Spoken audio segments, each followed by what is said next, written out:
জয় গোস্বামী। মেঘবালিকার জন্য রূপকথা। আমি যখন ছোট ছিলাম খেলতে যেতাম মেঘের দলে। একদিন এক মেঘবালিকা প্রশ্ন করলো কৌতূহলে, এই ছেলেটা, নাম কি রে তোর? আমি বললাম, কুষ্মান্তর। মেঘবালিকা রেগেই আগুন, মিথ্যে কথা, নাম কি এমন হয় কখনো? আমি বললাম, নিশ্চয়ই হয়, আগে আমার গল্প শোনো। সে বলল, শুনবো না, যা। সেই তো রানী, সেই তো রাজা, সেই তো একই ঢাল তলোয়ার, সেই তো একই রাজার কুমার পক্ষীরাজে, শুনবো না আর ওসব বাজে। আমি বললাম, তোমার জন্য নতুন করে লিখবো তবে। সে বলল, সত্যি লিখবি?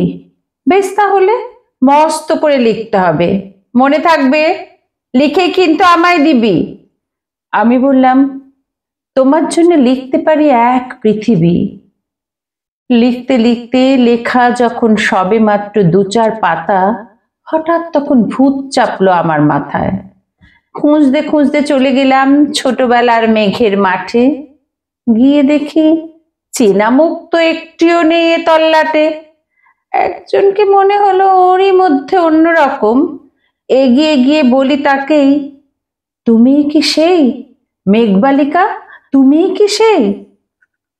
সে বলেছে, মনে তো নেই, আমার ওসব মনে তো নেই। আমি বললাম, তুমি আমায় লেখার কথা বলেছিলে? সে বলল, সঙ্গে আছে, ভাসিয়ে দাও গায়ের ছিলে। আর হ্যাঁ, শোনো, এখন আমি মেঘ নই আর, সবাই এখন বৃষ্টি বলে ডাকে আমায়। বলেই হঠাৎ এক পশলায় চুল থেকে নখ আমায় পুরো ভিজিয়ে দিয়ে অন্য অন্য বৃষ্টি বাদল সঙ্গে নিয়ে মিলিয়ে গেল খরস্রোতায়, মিলিয়ে গেল দূরে কোথায়, দূরে দূরে। বৃষ্টি বলে ডাকে আমায়, বৃষ্টি বলে ডাকে আমায়। আপন মনে বলতে বলতে আমি কেবল বসে রইলাম ভিজে একসা কাপড় জামায় গাছের তলায়। বসে রইলাম বৃষ্টি নাকি মেঘের জন্য। এমন সময় অন্য একটি বৃষ্টি আমায় চিনতে পেরে বলল, তাতে মন খারাপের কি হয়েছে? যাও, ফিরে যাও, লেখো আবার। এখন পুরো বর্ষা চলছে, তাই আমরা সবাই এখন নানান দেশে ভীষণ ব্যস্ত। তুমি যাও, মন দাও কি তোমার কাজে। বর্ষা থেকে ফিরে আমরা নিজেই যাব তোমার কাছে। এক পৃথিবী লিখবো আমি, এক পৃথিবী লিখবো বলে ঘর ছেড়ে সেই বেরিয়ে গেলাম। ঘর ছেড়ে সেই ঘর বাঁধলাম গহন বনে। সঙ্গী শুধু কাগজ কলম, একাই থাকবো, একাই দুটো ফুটিয়ে খাবো। 2-1 মুঠো ধুলো বালি, যখন যারা আসবে মনে তাদের লিখবো, লিখেই যাব। এক পৃথিবীর 100 রকম স্বপ্ন দেখার সাধ্য থাকবে যে রূপকথার, সে রূপকথা আমার একার। ঘাড় গুঁজে দিন লিখতে লিখতে, ঘাড় গুঁজে রাত লিখতে লিখতে, মুছেছে দিন, মুছেছে রাত।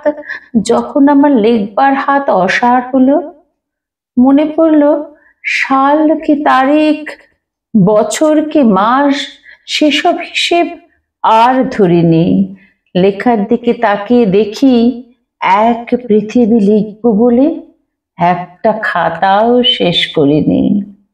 সঙ্গে সঙ্গে ঝমঝমিয়ে বৃষ্টি এলো খাতার উপর, আজীবনের লেখার উপর।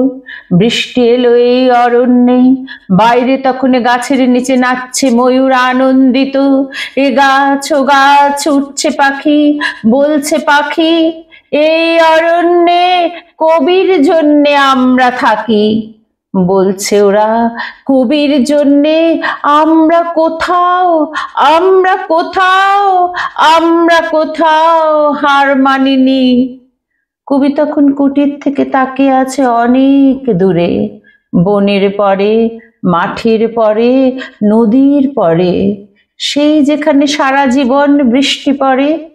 বৃষ্টি পড়ে সেই যেখানে কেউ যায়নি, কেউ যায় না কোনো দিনই।